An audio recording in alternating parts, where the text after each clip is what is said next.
जय जय दाता आनंद साईं, जय जय दाता आनंद साईं। ओम साईं पार ब्रह्मणे नमः।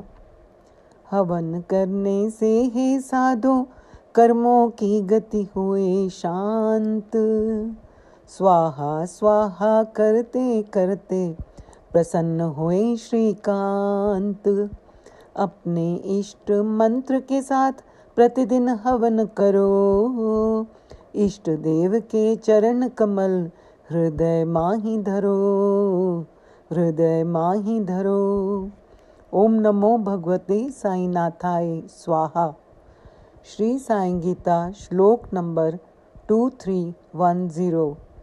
श्री साई गीता के इस श्लोक में हवन करने से क्या क्या लाभ होते हैं, इस पर प्रकाश डाला है श्री आनंद साईं जी ने।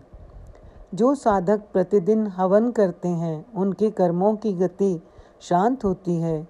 वेदों में कहा गया है कि घर की सुख शांति, स्वास्थ्य व समृद्धि की कामना के लिए हवन करना हिंदू धर्म में प्रमुख कर्म माना जाता है। लेकिन आज भी कुछ लोगों को इस धार्मिक कर्म कांड के फायदे के बारे में पता नहीं है, इसीलिए वे अपनी परेशानियों से जूझते रहते हैं। हवन के धुएं से प्राण में संजीवनी शक्ति का संचार होता है। हवन के माध्यम से बीमारियों से छुटकारा पाने का जिक्र ऋग्वेद में भी है।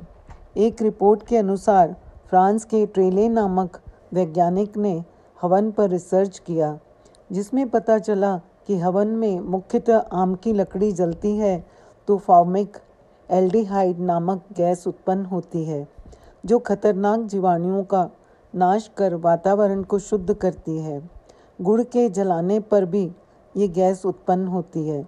रिसर्च में ये भी पाया गया है कि आधा घंटा हवन में बैठा जाए या हवन के धुएं से शरीर का संपर्क हो तो टाइफाइड जैसे खतरनाक रोग फैलाने वाले जीवाणु भी मर जाते हैं और शरीर शुद्ध हो जाता है। राष्ट्रीय वनस्पति अनुसंधान संस्थान लखनऊ के वैज्ञानिकों ने केवल 1 किलो आम की लकड़ी जलाई।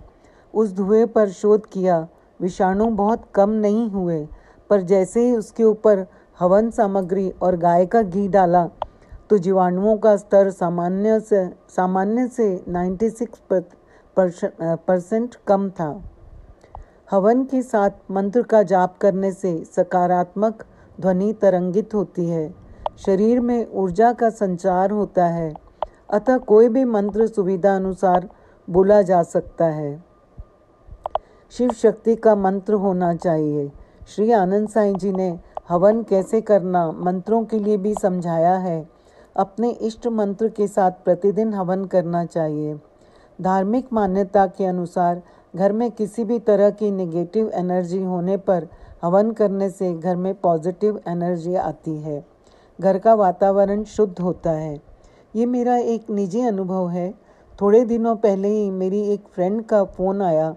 वो काफ़ी डरी हुई थी। उसने कहा रात को वो ड्राइंग रूम में बैठकर किसी से फ़ोन पर बात कर रही थी तो उसे किसी की सांसों की आवाज़ आती है।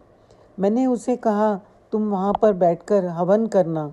उसने अमावस्या को उस जगह शाम को हवन किया, फिर पूर्णिमा पर हवन किया।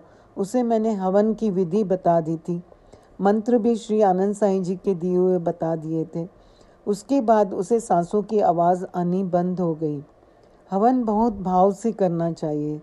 हवन की सामग्री हरि का अन्न होता है, स्वयं ईश्वरीय सामग्री स्वीकार करते हैं। श्री आनंद साईं जी की रचित विष्णु सहस्त्रनाम में भी लिखा है कि हवन की अग्नि भी आप, हवन के मंत्र भी आप, हवन की सामग्री आप, देखत है निष्पाप। ऐसे यज्ञ जिस जाबी होए, स्वयं हरि कराए। मानव का अहंकार मिटे तब नारायण रह जाए। ओम साई राम, जय साई राम।